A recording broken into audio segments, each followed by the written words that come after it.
بسم اللہ الرحمن الرحیم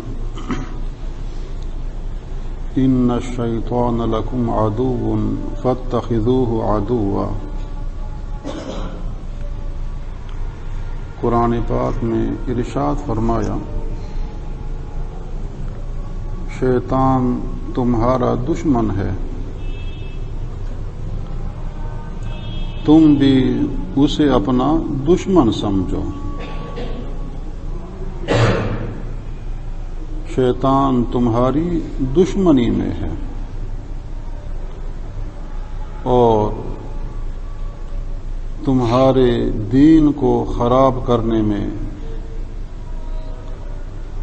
تم پر حملہ آور ہوتا ہے، تو تم بھی اسے اپنا دشمن سمجھو کہ اس کی پیروی نہ کیا کرو، اس کی پیروی کر کے تمہارا ایمان خراب ہو جائے گا۔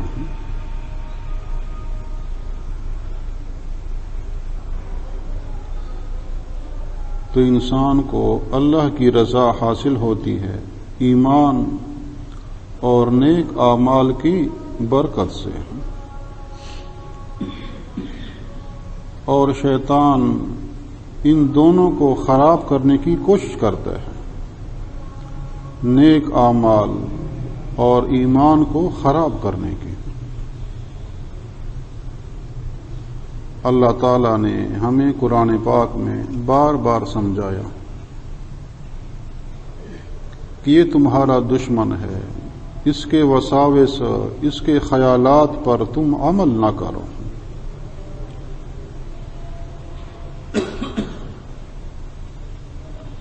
دو چیزیں دشمن ہیں، ایک شیطان اور دوسرا نفس۔ ان النفس لامارۃ بالسوء، کہ نفس برائی کا بہت زیادہ حکم کرتا ہے۔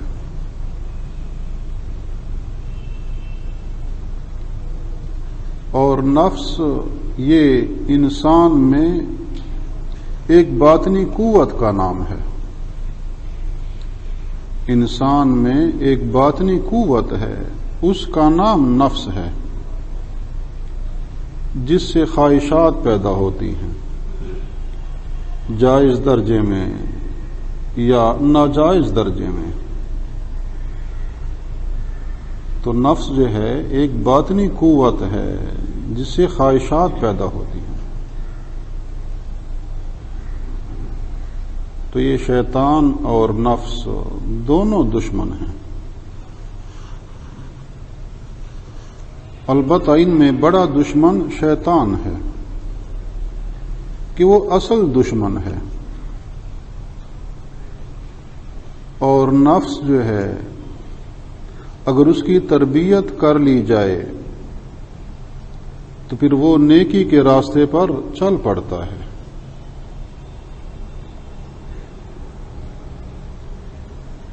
کہ نفس کی تین حالتیں ہیں، ایک ہے نفس امارہ، ایسی حالت کہ جو جب نفس برائی کا حکم ہی کرتا رہے،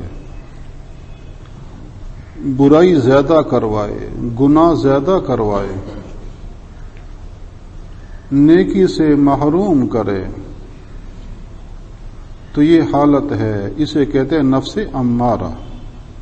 ان النفس لامارۃ بالسوء۔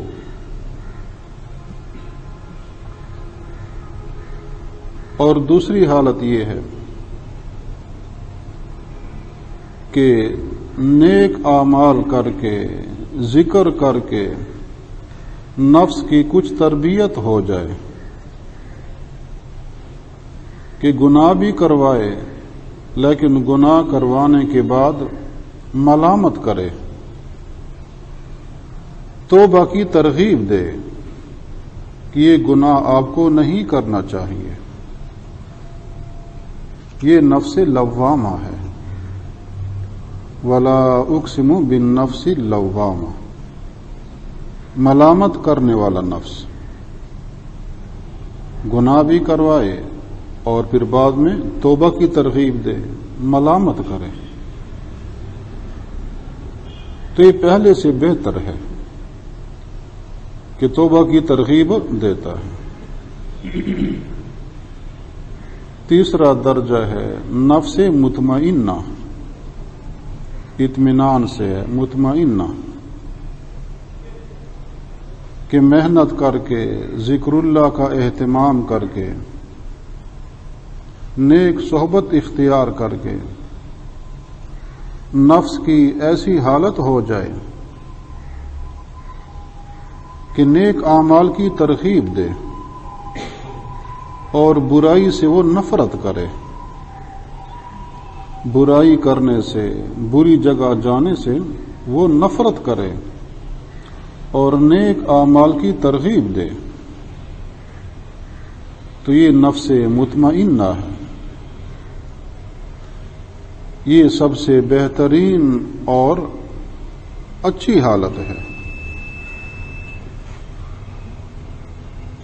تو یہ تین حالتیں ہوتی ہیں۔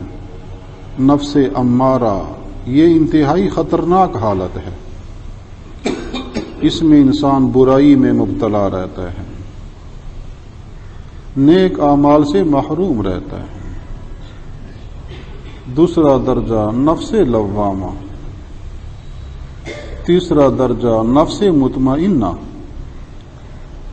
جب تک یہ مطمئنہ ہے اللہ کی رضا حاصل ہو سکتی ہے۔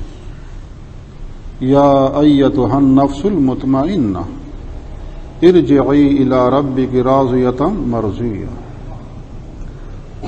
نفس مطمئنہ کو حکم ہے اپنے رب کے پاس لوٹ جا کہ آپ کو اللہ کی طرف سے خوش عیشی حاصل ہوگی۔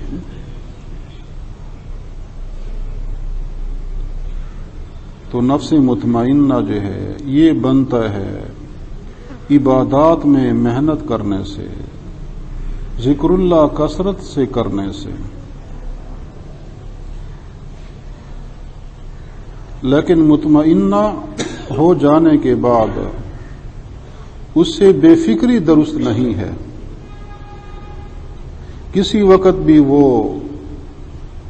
مطمئنہ سے نیچے آ سکتا ہے۔ مطمئنہ تھا لیکن نفس امارہ میں آ گیا، یہ حالت تبدیل ہو سکتی ہے۔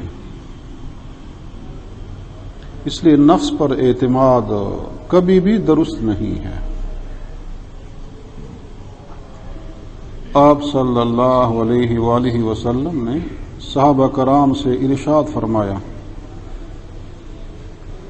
کہ تمہارا کیا خیال ہے ایسے دوست کے بارے میں، اگر تم اس کا اکرام کرو، اس کا اعزاز کرو، اس سے بھلائی کرو، وہ تمہیں رسوا اور ذلیل کر کے چھوڑے، اور اگر تم اسے رسوا اور ذلیل کرو، بے حرمتی کرو، تو وہ تمہارے ساتھ صحیح رہے۔ پھر اگر تم بلائی کرو، خیرخواہی کرو، وہ تمہیں ذلیل کرے، اگر تم اسے ذلیل کرو وہ تمہارے ساتھ درست رہے۔ صحابہ نے عرض کیا یہ تو عجیب ہی دوست ہے، یہ تو عجیب ہی دوست ہے کہ جو اچائی کا صلہ رسوائی سے دیتا ہے۔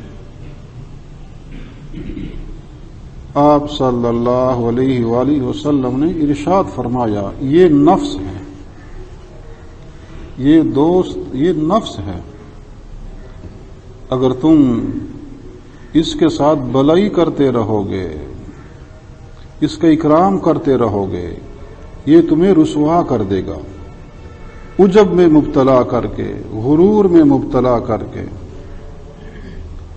اگر تم اس کے خلاف کرتے رہو گے تو پھر اس کی حالت درست رہے گی۔ تو آپ صلی اللہ علیہ وآلہ وسلم نے تنبیہ فرمائی، نصیحت فرمائی کہ نفس ایسا دوست ہے جس کے ساتھ یہ رویہ کرنا پڑے گا.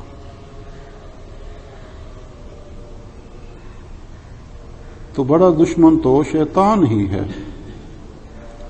اور نفس بھی دشمن ہے، لیکن نفس یہ شیطان کا ایک راستہ ہے.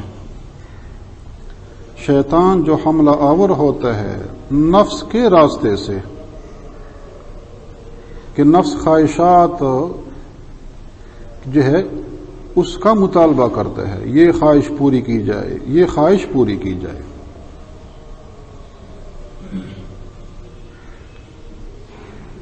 تو اگر نفس کی تربیت کر لی جائے تو پھر شیطان حملہ آوری نہیں ہو سکتا. ایک دشمن ہے، وہ دور سے آ کر حملہ آور ہونا چاہتا ہے، لیکن اس کا راستہ ہی جو ہے وہ بند کر دیا جائے، راستہ ہی جو ہے اس کی ایسی کیفیت بنا دی جائے کہ اسے وہ عبور نہ کر سکے، تو پھر وہ دشمن حملہ آور نہیں ہو سکتا. اسی طرح نفس جو ہے یہ شیطان کا ایک راستہ ہے، اگر اس کی تربیت کر لی جائے تو پھر شیطان حملہ آور نہیں ہوتا. اگر حملہ کرے بھی تو اسے کامیابی نہیں ہوتی. شیطان کا مکر کمزور رہتا ہے، ان کید الشیطان کان ضعیفا. لیکن اگر نفس کی تربیت نہیں ہے تو پھر شیطان جو ہے اس کا جو حملہ ہے وہ قوی ہوتا ہے. انسان اس کے وساوس میں مبتلا ہو کر برائی میں مبتلا ہو جاتا ہے.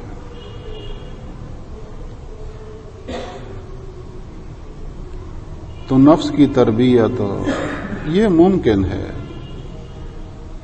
نفس کی درستگی ممکن ہے، لیکن شیطان پر غلبہ یہ نہیں ہو سکتا. کوئی کہے کہ میں شیطان پر غالب آ جاؤں، یہ نہیں ہو سکتا. ہاں، شیطان سے اپنی حفاظت کی جائے کہ اس کے شر سے میری حفاظت رہے، اس کے شر سے بچا رہوں، تو یہ ہو سکتا ہے کہ شیطان کو اللہ کی طرف سے مہلت ہے قیامت تک زندہ رہنے کی، اسے کوئی مار نہیں سکتا. اور شیطان کو اللہ کی طرف سے قدرت حاصل ہے کہ وہ ہر ایک کے دل میں وساوس ڈال سکے. اس لیے شیطان سے مقابلہ نہیں ہوتا، اپنا بچاؤ ہوتا ہے، اس کے شر سے اپنی حفاظت کی جائے. اور اس کا بہترین طریقہ یہ ہے کہ نفس کی تربیت کر لی جائے اور نفس کی نگرانی ہوتی رہے. تو اگر نفس ٹھیک رہے گا، نفس مطمئنہ ہو، تو پھر شیطان کا مکر و فریب انسان پر نہیں چل سکتا.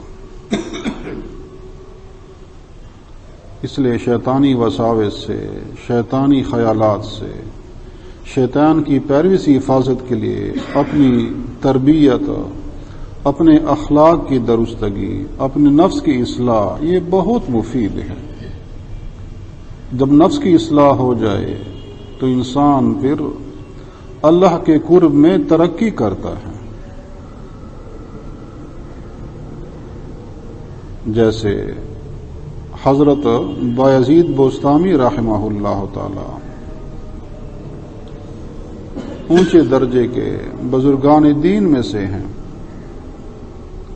خواب میں اللہ کی زیارت ہوئی تو عرض کیا، یا اللہ، آپ کا قرب حاصل کرنے کا کیا ذریعہ ہے، کیا عمل ہے؟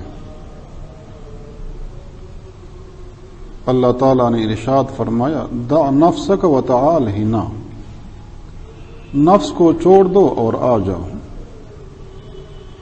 یعنی نفس کی ناجائز خواہشات کو چھوڑ دو، آپ کو میرا قرب حاصل ہو جائے گا. تو اللہ کی رضا حاصل کرنے کے لیے، اللہ کا قرب حاصل کرنے کے لیے، ایمان اور اعمال صالحہ میں ترقی کے لیے نفس کی اصلاح، اپنی تربیت، یہ بہت ضروری ہے کہ تربیت سے پھر انسان شیطان کے وساوس سے محفوظ رہتا ہے. اور یہ تربیت ہوتی ہے نیک صحبت اختیار کرنے سے، اہل اللہ سے اپنا تعلق قائم کرنے سے. نفس نہ تواں گشت الا ذل پیر، کہ نفس تو کسی پیر کی سرپرستی میں ہی اس کی حالت تبدیل ہو سکتی ہے. اس لیے نیک صحبت کا اہتمام ہو، ذکر اللہ کا اہتمام ہو، نیک اعمال کی پابندی ہو، تو اس کی برکت سے انسان جو ہے اس کا